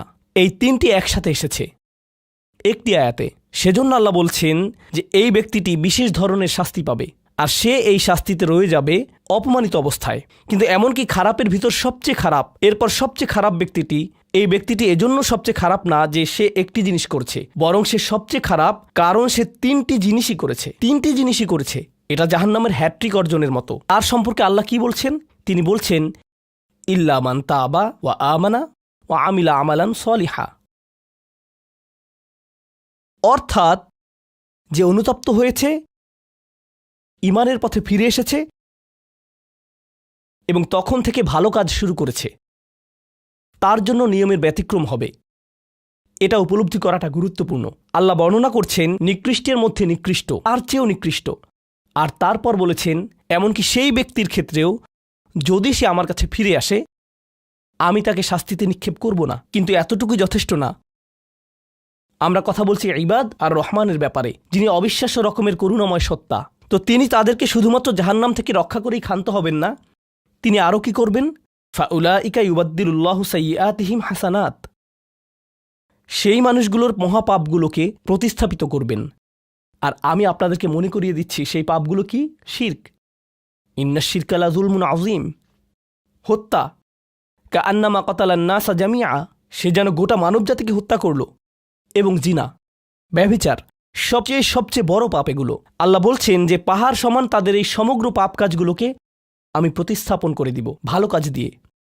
কিন্তু তারা এখনও কোনো ভালো কাজ করেনি, তারা এখনও নামাজ পড়েনি, তারা এখনো ইবাদত করেনি, তারা এখনো হজ করেনি, তারা এখনো দান করেনি। তারা মূলত যা করেছে তা হলো অনুতপ্ত হয়েছে। আর এখন থেকে তারা ভালো কাজ করবে। আল্লাহর জন্য এতটুকুই যথেষ্ট। তাদের পাহাড়সম পাপগুলো নিবেন যা তাদেরকে চিরকাল জাহান্নামে নিক্ষেপ করতে অপমানিত অবস্থায়, আর তিনি এই পাহাড়সম পাপগুলোকে নিয়ে পাহাড়সম ভালো কাজে পরিবর্তিত করে দিবেন। এটাই আল্লাহ করবেন তাওবাকারীদের জন্য। আপনিও বিশেষ মর্যাদার অধিকারী হবেন, শুধু তাওবা করুন। তো আপনি যখন বসে বসে এটা শুনছেন আর ভাবছেন আমি তো বেশ বড় ভুল করে ফেলেছি, এখানে হয়তো এমন কেউ বসে আছে যিনি কাউকে হত্যা করেছেন, এরপর জেলে গিয়েছেন এবং মুক্তি পেয়েছেন। কিভাবে আল্লাহ আমাকে ক্ষমা করবেন? আপনাদের কেউ কেউ হয়তো ব্যভিচারের ভুল করে ফেলেছেন, আল্লাহ আপনাদেরকে রক্ষা করুন। আপনাদের কেউ কেউ হয়তো সেই পথে অগ্রসর হচ্ছেন, আপনাদের কেউ কেউ হয়তো শিরক করেছেন। সকল ধরনের অপরাধ সংঘটিত হচ্ছে, আর মানুষ সকল ধরনের অপরাধে লিপ্ত হচ্ছে। আপনি যদি তওবা করেন এবং আল্লাহর কাছে ফিরে আসেন, এই সকল অপরাধ শেষ হয়ে যাবে। কিন্তু এরপর আপনাকে ভালো পথে চলতে হবে। ও আমিলা আমালান সলিহা ফাউলাইকা ইউবাদদিলুল্লাহু সাইয়্যাতিহিম হাসানাত। অন্য কথায়, যখন আপনি আল্লাহর কাছে ফিরে আসবেন, এটা প্রকৃত অর্থেই প্রত্যাবর্তন হতে হবে, এটা কৃত্রিম হতে পারবে না। ওয়া কানাল্লাহু গফুরার রহিমা, আর আল্লাহ সর্বদাই ক্ষমাশীল, অতিমাত্রায় ক্ষমাশীল, সর্বদা প্রেমময়, যত্নশীল এবং করুণাময়। আমার সময় ফুরিয়ে যাচ্ছে, কিন্তু আপনাদের সাথে আরও কয়েকটা বিষয় শেয়ার করতে চাই। আসুন এই তালিকাটা প্রথমে শেষ করি। এটা শেষের দিকে। কেউ বলতে পারে যে আমি শিরক করিনি, আমি হত্যা করিনি, আমি জিনাও করিনি, আমি শুধু ছোট বিষয়গুলো করেছি। যেমন আমি ফজরের নামাজ পড়িনি, একদিন ফ্রিজ থেকে আমার ভাইয়ের চকলেট মিল্ক চুরি করে খেয়েছি, বেশ কয়েকবার বাবার সাথে চড়া মেজাজে কথা বলেছি, আরেকদিন একটা পার্টিতে কিছুটা গীবত করে ফেলেছি। কিন্তু আমি হত্যা করিনি। এই তওবা তো আসলেই খারাপ অপরাধীদের জন্য। তাহলে আমার কি হবে? সাধারণ পাপীদের কি হবে? বাকি আমরা যারা রয়েছি, কারণ তারা হলো উঁচু স্তরের পাপী, তাই না? তো পরবর্তী আয়াত বলছে, তোমরা বাকি যারা রয়েছ, ওয়ামান তাবা, যেই তাওবা করেছে, যে কোনো ধরনের তাওবা, আমিলা সলিহান, সৎ কাজ করেছে, ফাইন্নাহু ইয়াতুবু ইলাল্লাহি মাতাবা, তো যখন সে আল্লাহর কাছে ফিরে আসে আন্তরিকভাবে, অনুতপ্ত হয়ে, আল্লাহ সেটাও স্বীকার করেন। না না না, কারণ আমার পাহাড়সম পাপ প্রয়োজন, এটাকে পাহাড়সম পুণ্যে রূপান্তরিত করার জন্য, এটাকে পাহাড়সম পুণ্যে রূপান্তরিত করার জন্য এমন প্রয়োজন নেই। যেই পাপেই লিপ্ত থাকেন না কেন, শুধু তওবা করুন। ফাইন্নাহু ইয়াতুবু ইলাল্লাহি মাতাবা ওয়াল্লাযীনা লা ইয়াশহাদুনা যুর, এমন মানুষ যারা অন্যায়ের সাক্ষ্য হয় না। এর অর্থ হলো তারা সহ্য করে না যখন কোনো অন্যায় সংঘটিত হয়। এই মানুষগুলো আল্লাহর কাছে মর্যাদা সম্পন্ন, কারণ তাদের পরিসরে কেউ যখন মানসিকভাবে নির্যাতনের শিকার হয়, কেউ যখন অর্থনৈতিকভাবে নির্যাতনের শিকার হয়, তাদের পরিবারে, ধরুন 2 ভাই মিলে কোনো ব্যবসা করে, আর তাদের একজন সকল অর্থ আত্মসাৎ করে অন্যজনকে বঞ্চিত করে, যার ফলে আদালতে গিয়ে এখন একে অপরের বিরুদ্ধে অবতীর্ণ। সেখানে আপনার হয়তো কোনো এক পক্ষের সাথে সম্পর্ক রয়েছে, আপনি নিশ্চুপ দাঁড়িয়ে থেকে অন্যায় হতে দিবেন না। আপনি এটা হতে দিবেন না। যদি এটা আপনার নিজের বাবার বিরুদ্ধেও যায়, যদি এটা আপনার স্বামী, স্ত্রী বা সন্তানদের বিরুদ্ধেও যায়, আপনি অলসভাবে দাঁড়িয়ে থেকে অন্যায়কে সহ্য করবেন না, আপনি প্রতিবাদ করবেন। কমপক্ষে এর নীরব অংশীদার হবেন না, আপনি সে স্থান ত্যাগ করবেন। এর সাথে আমার কোনো সম্পর্ক নেই, আমি এর অংশ হতে চাই না।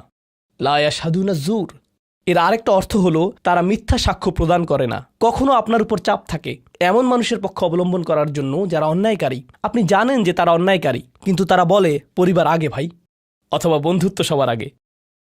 আর আপনি যদি এটা করেন, যদি আপনার আনুগত্য ভুল স্থানে প্রদান করেন, এটা জেনে শুনে যে আপনি ভুল, তাহলে এটা লা ইয়াশহাদুনা জুর এর লঙ্ঘন। আয়াতটির দ্বিতীয় অংশ ওয়া ইযা মাররু বিল্লাগওয়ি মাররু কিরামা, এটাও অসাধারণ। এই আয়াতে আল্লাহর কাছে আপনাকে অসাধারণ বানিয়েছে কোনটি? আপনি একটা আসরে রয়েছেন, বন্ধুরা সবাই ঘুরে বেড়াচ্ছে, অথবা আপনি হয়তো কোনো হোয়াটসঅ্যাপ গ্রুপে আছেন। আজকাল যোগাযোগের বিভিন্ন মাধ্যম রয়েছে, আর এই সকল যোগাযোগের মাঝে মানুষ যুক্তিহীন কথা বলে থাকে। মানুষ একে অপরের বিরুদ্ধে গীবত করে, তারা একে অপরের প্রতি বিদ্রূপ করে, তারা একে অপরের সময় নষ্ট করে, আর আপনি এর সাথে কোনো সম্পর্ক রাখতে চান না। তো আপনি কি করবেন? আপনি আসরটি ত্যাগ করবেন। কিন্তু আপনি প্রথমে একটা লেকচার দিবেন না যে এগুলো সবই অর্থহীন, তোমরা নিজেদের সময় নষ্ট করছো, আস্তাগফিরুল্লাহ, আমি তোমাদেরকে আল্লাহর দিকে ডাকছি এবং তওবা করতে আহ্বান জানাচ্ছি, তোমরা এই ভিডিওটি দেখো, আমি এই আসর ত্যাগ করছি না। অথবা আপনি কোনো পার্টিতে রয়েছেন আর বললেন, আস্তাগফিরুল্লাহ, তোমরা সবাই গীবত করছো, আমি এখান থেকে চলে যাচ্ছি। ওয়া ইযা মাররু বিল্লাগওয়ি মাররু কিরামা, যখন তারা এই ধরনের আসরের পাশ দিয়ে যায়, যখন তারা এই ধরনের পরিস্থিতির সম্মুখীন হয়, তারা সেখান থেকে বেরিয়ে আসে সম্মানজনক উপায়ে, মাররু কিরামা। অন্য কথায়, তারা তাদের নিজস্ব মর্যাদা রক্ষা করে। তারা এমন অবস্থায় পড়ে না যা অন্যদেরকে এবং তাদের নিজেদেরকে অপমানিত করে, আর এই প্রক্রিয়ায় তারা অন্য কাউকে খারাপ বোধও করায় না। তারা সম্মানজনক অজুহাত তৈরি করে এবং নিজেদেরকে সেই পরিস্থিতি থেকে বের করে আনে। ওয়া ইযা মাররু বিল্লাগওয়ি মাররু কিরামা। আর সবশেষে ওয়াল্লাযীনা ইযা যুক্কিরু বিআয়াতি রাব্বিহিম লাম ইয়াখিরু আলাইহা। আসলে এখনও শেষ হয়নি, আপনাদের ভালো বোধ করার জন্য বললাম। ওয়াল্লাযীনা ইযা যুক্কিরু বিআয়াতি রাব্বিহিম লাম ইয়াখিরু আলাইহা সুম্মান ওয়া উময়ানান। এটা জুমায় অংশগ্রহণকারীদের জন্য। যখন তাদেরকে স্মরণ করিয়ে দেয়া হয়, তারা অন্ধ এবং বধিরের মতো পড়ে থাকে না। অন্য কথায়, তারা সেগুলো উপেক্ষা করে না, তারা সেগুলোকে হালকাভাবে গ্রহণ করে না। তারা কিছু শোনার পর বলে না যে হ্যাঁ, এটা আমার সম্পর্কেই বলেছে, এটা ঠিকই আমার বিবেককে আঘাত করেছে, কিন্তু আমি ভুলে যাব যে এটা আমি শুনেছি। আমি ভান করব যে এটা আমার সম্পর্কে না এবং এটা নিয়ে চিন্তা করব না। তারা ইচ্ছাকৃত বধির না, আর তারা ইচ্ছাকৃতভাবে অন্ধও না। সেই স্মরণিকার প্রতি যা তাদেরকে প্রদান করা হয়েছে, এটা ছিল আপনার সম্পর্কে, এটা ছিল আপনার কার্যকলাপ সম্পর্কে, আপনার উদ্দেশ্য সম্পর্কে। আর এখন আপনি এটা আর নিতে পারছেন না, কারণ আপনি পরিবর্তিত হতে চান না। বাল ইউরিদুল ইনসানু লিয়াফজুরা আমামাহ। মানবজাতি শুধু তার সামনে যা রয়েছে তাতে নিমজ্জিত হয়ে যেতে চায়। প্রলোভনগুলো এতটাই মজবুত। আর কোরআন উলিন নুহা সম্পর্কে বলছে, তারা এমন মানুষ যারা নিজেদেরকে সংযত করতে পারে। আপনাকে স্মরণ করিয়ে দেয়া হচ্ছে নিজেকে সংযত করার জন্য, আর আপনি বলছেন আমি সংযত হতে চাই না, আমি এই অবস্থাতেই ভালো আছি। আমি ইতিমধ্যেই কাজটি করার দিন, তারিখ এবং স্থান নির্ধারণ করে ফেলেছি এবং টিকিটও করে ফেলেছি। এরপর এই খুতবাটি আমার মুড নষ্ট করে দিল। তো আমি এখন একটা বার্গার খাবো এবং খুতবায় যা শুনেছি তা নিয়ে চিন্তা করব না। তারপর সেখানে যাব যেখানে আমি যেতে চেয়েছিলাম। খুতবাটা বেশ দেরিতে শোনা হয়েছে। সেই মানুষেরা এমনটা করে না। যখন কোনো স্মরণিকা শ্রবণ করে, নিজেদের উপর এর প্রভাব পড়তে দেয়। তারা এটাকে পরিবর্তন ঘটানোর সুযোগ দেয়। এটাই তাদেরকে আল্লাহর কাছে বিশেষ মানুষে পরিণত করে। প্রসঙ্গক্রমে, কখনো কখনো আপনার ভিতরে ঘটে যাওয়া সেই পরিবর্তন অন্য কেউ দেখে না, অন্য কেউ জানে না সেই পাপ সম্পর্কে যার দিকে আপনি অগ্রসর হচ্ছিলেন। সেটা শুধুই আপনি এবং আল্লাহর মাঝে সীমাবদ্ধ। আর আল্লাহ আপনাকে তার ইবাদ হিসেবে গণ্য করেন, কারণ আপনি সেই পরিবর্তন ঘটিয়েছেন। তো এখন যেহেতু আমরা সমাপ্তির দিকে যাচ্ছি, এটাই এখানে বর্ণিত শেষ গুণ। এই মানুষেরা শুধুমাত্র নিজেদের নিয়ে উদ্বিগ্ন না, বরং তারা তাদের পরিবার নিয়ে উদ্বিগ্ন। ওয়াল্লাযীনা ইয়াকুলুনা রব্বানা হাবলানা মিন আজওয়াজিনা ওয়া যুররিয়াতিনা কুররাতা আয়ুনিন। হে প্রভু, আমাদের স্ত্রী এবং আমাদের সন্তানদের দ্বারা আমাদেরকে চক্ষুর শীতলতা দান করুন, যার অর্থ দুইটি জিনিস। আমি জটিলতা পরিহার করে আপনাদেরকে সরলভাবে কুররাতা আয়ুনিন এর অর্থ বুঝিয়ে বলছি। প্রথম অর্থ হলো, ইয়া আল্লাহ, অন্য সকল কিছু আমাকে পীড়িত করে, অন্য সকল কিছু আমাকে অসুবিধায় ফেলে, কিন্তু যখন আমি আমার স্ত্রীর কাছে আসি এবং আমার সন্তানদের কাছে আসি, ইয়া আল্লাহ, এই স্থানটিকে আমার জন্য প্রশান্তিদায়ক করে দিন। আমার সকল অসুবিধা দূর হয়ে যায় যখন আমি আমার স্ত্রীর দিকে তাকাই। আমার সকল অসুবিধা দূর হয়ে যায় যখন আমি আমার সন্তানদের সাথে থাকি। ইয়া আল্লাহ, আমার স্ত্রী এবং আমার সন্তানদের মাঝে এটা প্রদান করুন, অথবা আমার স্বামী এবং আমার সন্তানদের মাঝে এটা প্রদান করুন। কুররা শব্দটির দ্বিতীয় অর্থটি এসেছে করার থেকে। করার অর্থ যখন আপনার চোখ কোথাও আটকে যায়। ইয়া আল্লাহ, আমার স্ত্রীর প্রতি আমার ভালোবাসা এতটাই সৃষ্টি করে দিন যাতে আমি তার উপর থেকে চোখ ফিরাতে না পারি। ইয়া আল্লাহ, আমার সন্তানদের নিয়ে আমাকে এতটাই আনন্দিত করে দিন এবং এতটাই ভালোবাসাপূর্ণ করে দিন যাতে আমি তাদেরকে অন্যদের সাথে তুলনা না করি। আমার যা রয়েছে তা নিয়ে আমি সুখী। তারা খারাপ বোধ করুক, এটা আমি চাই না। আমি তাদের অর্জনের স্বীকৃতি প্রদান করি। আমাকে সেই সামর্থ্য দান করুন যাতে স্ত্রী এবং সন্তানদের মাঝে কুররাতু আয়ুন খুঁজে পাই। আমাকে একটি মজবুত পরিবার দান করুন এবং আমাকে আমার পরিবারের প্রতি সন্তুষ্ট করে দিন। আপনাদের অনেকের জন্য একমাত্র দুশ্চিন্তার বিষয় হলো স্ত্রী এবং সন্তান। এই দোয়া অনুযায়ী দুশ্চিন্তার একমাত্র উপশমকারী হওয়া উচিত স্ত্রী এবং সন্তান। আর আপনি নিজে চেষ্টা না করে শুধু আল্লাহর কাছে কিছু চাইতে পারেন না, কারণ আল্লাহ বিশেষ কোনো বৃষ্টি আপনার পরিবারের উপর বর্ষণ করবেন না যার ফলে আকস্মিকভাবে আপনি আপনার স্ত্রীকে ভালোবাসতে শুরু করবেন। এর জন্য চেষ্টা করতে হবে। আপনার সন্তানদের সাথে সম্পর্ক উন্নয়নের জন্য আপনাকে চেষ্টা করতে হবে। এটা রাতারাতি ঘটবে না। এটা এমন জিনিস যাতে আপনাকে এবং আমাকে বিনিয়োগ করতে হবে। তো আল্লাহ আমাদেরকে সামর্থ্য দান করুন যাতে আমরা শুধুমাত্র মুখে এই দোয়া করে ক্ষান্ত না হই, বরং দোয়াটি যাতে বাস্তবায়িতও করতে পারি, কারণ আল্লাহ প্রচেষ্টার বিষয়ে জিজ্ঞেস করবেন। এমনকি সেই বিখ্যাত দোয়াটির শেষেও এটা এসেছে, রব্বানা আতিনা ফিদ দুনিয়া হাসানা ওয়া ফিল আখিরাতি হাসানা ওয়া কিনা আযাবান নার। বিখ্যাত একটি দোয়া, তাই না? আমাদেরকে এই জীবনের সর্বোচ্চটা দান করুন, পরের জীবনেরও সর্বোচ্চটা দান করুন, আমাদেরকে জাহান্নামের শাস্তি থেকে রক্ষা করুন। এরপরে আল্লাহ কি বলছেন? উলাইকা লাহুম নাসিবুম মিম্মা কাসাবু। তারা ততটুকু অংশই পাবে যা তারা অর্জন করেছে। আপনি শুধু দোয়া করবেন আর তা কাজ করবে তেমনটা না। আপনাকে অর্জন করতে হবে, আপনার চেষ্টাকে কাজে লাগাতে হবে। তো আপনি যখন আপনার পরিবার নিয়ে উদ্বিগ্ন থাকবেন তখনই আপনি পরিবারে প্রশান্তি প্রদানের জন্য আল্লাহর কাছে চাইবেন। আর প্রসঙ্গক্রমে এটা দিয়ে কি বোঝায়? যে সকল স্বামীরা যারা লন্ডন শহরে রাত 2টা-3টা পর্যন্ত সীসাবারে সময় কাটান কিন্তু বাড়িতে তাদের স্ত্রীদের কাছে যান না, কারণ তারা তাদের স্ত্রীদের মাঝে কোনো প্রশান্তি খুঁজে পান না। আর তাদের স্ত্রীরা তারাও তাদের স্বামীদের মাঝে কোনো প্রশান্তি খুঁজে পান না। যখন তারা বলবেন না ভাই আমাকে বাড়ি যেতে হবে, তখন তারা আল্লাহর কাছে বিশেষ মর্যাদা সম্পন্ন হয়ে উঠবেন। যখন তারা সন্তানদের সাথে সময় ব্যয় করবেন, সন্তানদের থেকে তাদের চোখ সরে যায় না। আর যেহেতু আপনার চোখ তাদের থেকে সরছে না, এর অর্থ আপনি আসলে তাদের সাথে রয়েছেন। এর অর্থ আপনি আসলে সন্তানদের সাথে সময় ব্যয় করছেন এবং সেটা উপভোগ করছেন। এই বিষয়টি আপনাকে আল্লাহর কাছে বিশেষ মর্যাদা সম্পন্ন করে তুলেছে। তাদের জন্যই উলাইকা ইউজজাউনাল গুরফাতা বিমা সাবারু। আর আমাদেরকে মুত্তাকিনদের নেতা হিসেবে কবুল করুন, সৎকর্মশীলদের নেতা হিসেবে কবুল করুন। আমাদের সন্তানদেরকে ভালো সৎকর্মশীল জীবন দান করুন, যার ফলে যখন আমি আপনার সম্মুখে দাঁড়াবো, ইয়া আল্লাহ, আমার পরিবারের সদস্যদের কাজের কারণে আমার সৎকর্মের পরিমাণ শুধু বৃদ্ধিই পাবে।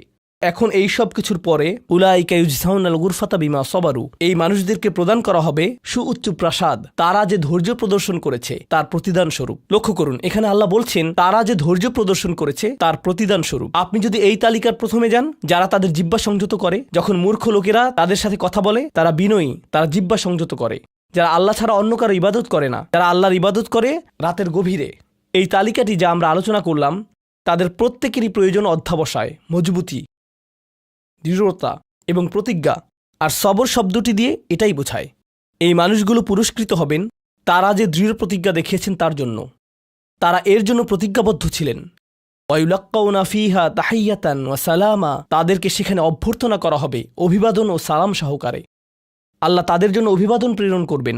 আল্লাহ শুধুমাত্র তাদেরকে ভালোবাসবেন না, বরং তিনি তাদেরকে এখন সম্মানিতও করছেন। এরা হলেন আল্লাহ কর্তৃক বিশেষ পুরস্কার প্রাপ্ত। খালিদিনা ফিহা হাসুনাত মুস্তাকাররা ওয়া মুকামা, তারা অবিশ্বাস্য সেই সম্মানের মাঝে এবং সেই সুউচ্চ প্রাসাদের মাঝে চিরকাল থাকবেন। কি চমৎকার স্থান! স্বল্পকালীন এবং চিরকালীন অবস্থানের জন্য। তো আল্লাহ এটাকে জাহান্নামের সাথে তুলনা করেছেন, তাই না? জাহান্নামীরা বলবে আমি এখানে স্বল্পকালের জন্যও থাকতে চাই না, চিরকালের জন্যও থাকতে চাই না। আল্লাহ বলেছেন জান্নাতের স্বাদ যদি তুমি সামান্য পরিমাণেও পাও, তুমি এটা আকাঙ্ক্ষা করবে, তুমি এটা চিরকালের জন্য চাইবে। আল্লাহ আমাদের সকলকে চিরকালের জন্য জান্নাতে প্রবেশ করান। আমরা সর্বশেষ আয়াতে এসেছি। আমি জানি যে আমি অতিরিক্ত সময় নিয়েছি, প্রশ্ন উত্তরের জন্য আপনাদের কিছুটা সময় আমার দেওয়া উচিত। আমার আর 4-5 মিনিট প্রয়োজন। শেষের এই আয়াতটি গভীর তাৎপর্যপূর্ণ। এই সূরাটির শেষ আয়াত, এটা এই অনুচ্ছেদটিরও শেষ আয়াত। এই তালিকা যা আপনাকে বিশেষ মর্যাদা সম্পন্ন করবে তার সাথে এর কোনো সম্পর্ক নেই। আয়াতটি কুরাইশ এবং গোটা মানবজাতিকে উদ্দেশ্য করে বলা হয়েছে। আর রাসূলকে বলা হলো যে কিভাবে সৃষ্টিকর্তার নৈকট্য অর্জন করা যাবে। এই তালিকা যেহেতু এখন প্রদান করা হলো, তাহলে আর সমস্যা কোথায়? কুল মা ইয়াবাউ বিকুম রাব্বি লাউলা দুআউকুম ফাকাদ কাযযাবতুম ফাসাউফা ইয়াকুনু লিজামা। এই আয়াতটিকে ব্যাখ্যা করার বেশ কয়েকটি দৃষ্টিভঙ্গি রয়েছে। আমি সরলভাবে এর কয়েকটি আপনাদের সাথে শেয়ার করতে চাই। সময় স্বল্পতার কারণে আমি ভাষাতাত্ত্বিক আলোচনায় যাব না। আমি শুধু অন্তর্নিহিত অর্থগুলোর সহজ বাংলা বর্ণনা করব। আল্লাহ একদিকে বলছেন আল্লাহর সম্মুখে তোমাদের কী গুরুত্ব আছে, আল্লাহর সামনে তোমাদের কী মূল্য আছে, তোমরা কি মনে করো, তোমরা যখন আল্লাহর সামনে উপস্থিত হবে কি মূল্য তোমাদের থাকবে। মানবজাতি হিসেবে তোমাদের একটা মর্যাদা দেয়া হয়েছে যা অন্য কাউকে দেয়া হয়নি। দুআউকুম, তোমরা নিজেদের ইচ্ছায় আল্লাহকে ডাকতে পারো। আল্লাহকে ডাকতে হলে তোমাদের নিজস্ব ইচ্ছাশক্তিকে প্রয়োগ করতে হয়। পাহাড়, গাছ, পাখি, তাদের কোনো নিজস্ব ইচ্ছা নেই, তারা আল্লাহকে ডাকতে বাধ্য। ওয়া ইম মিন শাইইন ইল্লা ইউসাব্বিহু বিহামদিহি ওয়ালাকিন লা তাফকাহুনা তাসবিহাহুম। তোমরা আল্লাহর কাছে মূল্যবান যদি একটি জিনিস না থাকে, আর তা হলো তোমাদেরকে বাছাই করা হয়েছে তাঁকে ডাকার জন্য, কিন্তু তোমরা সেই দায়িত্বকে পরিত্যাগ করেছ। ফাকাদ কাযযাবতুম, আল্লাহকে ডাকার এই আমন্ত্রণকে তোমরা মিথ্যা সাব্যস্ত করেছ। ফাসাউফা ইয়াকুনু লিজামা, এই শাস্তি তোমাদেরকে পরিত্যাগ করবে না। এটা হবে এমন জিনিস যা থেকে তোমরা মুক্ত হতে পারবে না। এটা প্রথম অর্থ। আয়াতটির আরেকটি অর্থ হলো আল্লাহ কাফেরদের এবং যারা সকল ধরনের পাপ কাজ করে তাদেরকে বলছেন, আমার কাছে তোমাদের কোনো মূল্য নেই। আর তোমাদের এখনও টিকে থাকার একমাত্র কারণ হলো তোমাদের মধ্যে কিছু মানুষ রয়েছে যারা এখনও আমাকে ডাকে। পৃথিবীর বুকে এখনও কিছু ইমানদার রয়েছে যারা এখনও আল্লাহর উদ্দেশ্যে ক্ষমা প্রার্থনা করে, আর তারাই একমাত্র কারণ যে জন্য তোমরা এখনও বেঁচে আছো। আয়াতের তৃতীয় অর্থটি কাফেরদের উদ্দেশ্যে এবং এমন মুসলিমদের উদ্দেশ্যে যারা আল্লাহ থেকে অনেক দূরে রয়েছে, তাদের জন্য এটা প্রযোজ্য। আল্লাহ বলেছেন, তোমাদের কী মূল্য রয়েছে আমার কাছে? তোমরা নামাজ পড়ো না, তোমরা আনুগত্য করো না, তোমরা হালাল উপার্জন করো না, তোমরা সকল আদেশ লঙ্ঘন করো, কিন্তু কোনো কারণে মরিয়া হয়ে যদি তুমি আমাকে ডাকো, তারপরও আমি তোমাকে যথাযোগ্য মূল্যায়ন করব। এখনও তোমাকে সুযোগ দিয়ে যাচ্ছি, লাউলা দুআউকুম, কিন্তু মোটের উপর তুমি এখনও এই সকল কিছুকে মূল্যহীন বিবেচনা করছো। তুমি স্বীকার করছো না যে আমি তোমাকে যা কিছু দিয়েছি এবং যা কিছু করতে বলেছি তা আসলে তোমার কাছে অর্থবহ। তুমি এই সকল কিছুকে মূল্যহীন এবং মিথ্যা বিবেচনা করছো। তোমার এই স্বভাব পরিবর্তন করো, কারণ শীঘ্রই এটা স্থায়ীভাবে লেগে থাকা শাস্তিতে পরিণত হবে। আল্লাহ এটা বলেননি যে তোমাকে শাস্তি দেয়া হবে, বরং তিনি বলেছেন শীঘ্রই তোমাকে শাস্তি দেয়া হবে, শীঘ্রই তুমি এটা থেকে আর মুক্ত হতে পারবে না। অর্থাৎ তোমার জন্য এখনও সুযোগ রয়েছে, বদলে যাও। আয়াতটির আরেকটা অর্থ হলো, হে কুরাইশরা, যদি আল্লাহ তোমাদেরকে কোরআনের মাধ্যমে আহ্বান না করতেন তাহলে অন্য কোন জিনিস তোমাদেরকে মূল্যবান সাব্যস্ত করত? আল্লাহ তোমাদেরকে এই কিতাবটি দিয়ে সম্মানিত করেছেন, আর সর্বোপরি আল্লাহ আপনাকে এবং আমাকে এই কোরআন দিয়ে সম্মানিত করেছেন। তারপরেও তোমরা এটাকে সম্পূর্ণরূপে অগ্রাহ্য করছো। তোমরা এই কিতাবের কোনো মূল্যায়ন করছো না, আল্লাহর এই বাণীকে মূল্যায়ন করছো না। এখনও সময় আছে, নিজেকে সংশোধন করো এবং আল্লাহ তার কথা বলার জন্য যে তোমাদেরকে বেছে নিয়েছেন তার গুরুত্ব অনুধাবন করো। আয়াতটির সর্বশেষ অর্থ, আল্লাহ তোমাদেরকে শাস্তি দেওয়া পছন্দ করেন না। আয়াতাংশটির ভাষাতাত্ত্বিক একটি অর্থ হলো, তোমাদেরকে শাস্তি দেওয়ার জন্য আল্লাহ আগ্রহী নন। তাঁর কোনো উদ্দেশ্য এবং আকাঙ্ক্ষা নেই তোমাদেরকে শাস্তি দেওয়ার, কিন্তু আল্লাহ ছাড়া অন্য কাউকে ডাকার যে অপরাধ তোমরা সংঘটিত করেছ তা এতই বড় যে এর জন্য শাস্তি দিতেই হবে। অন্য কথায় আল্লাহ আপনাকে শাস্তি দিচ্ছেন যদিও তিনি চান না। মা ইয়াফআলুল্লাহু বিআযাবিকুম, তোমাদেরকে শাস্তি দিয়ে আল্লাহর কোনো প্রাপ্তি নেই। আপনাকে শাস্তি দিয়ে আল্লাহর কী পাওয়ার আছে? আল্লাহ এখানে বলছেন, আমি তোমাদেরকে শাস্তি দিতে চাই না, কিন্তু তোমাদের অপরাধগুলো অনেক বড়, আর শীঘ্রই এই শাস্তি স্থায়ী হয়ে যাবে। এই মুহূর্তে এগুলো অস্থায়ী, তোমরা এগুলো মুছে ফেলতে পারো। তাই এখনও ফিরে আসো, আল্লাহর দিকে ফিরে আসো। আমাদেরকে এই সকল সুযোগ দেওয়ার পর শুধুমাত্র তার কাছে ফিরে আসাই না, বরং তার নৈকট্য লাভের সুযোগ দেওয়ার পর সবশেষে তিনি বলছেন, কেন তোমরা শাস্তি পেতে চাও? আমি তো তোমাদেরকে শাস্তি দিতে চাই না, তোমরা শুধু ফিরে আসো। আল্লাহ সহজ করে দিন যাতে আমরা এই বিষয়গুলোকে হৃদয়ের গভীর থেকে অনুধাবন করতে পারি, এবং তিনি আমাদেরকে তাদের অন্তর্ভুক্ত করুন যাদের প্রভাবে চারপাশের পথভ্রষ্ট মানুষদের এবং চারপাশের আল্লাহর অবাধ্য মানুষদের হৃদয়ও কোমল হয়ে যায় এবং তারাও আল্লাহর কাছে প্রত্যাবর্তন করে। বারাকাল্লাহু লি ওয়া লাকুম ফিল কুরআনিল হাকিম ওয়া নাফা'নি ওয়া ইয়্যাকুম বিল আয়াতি ওয়া যিকরিল হাকিম।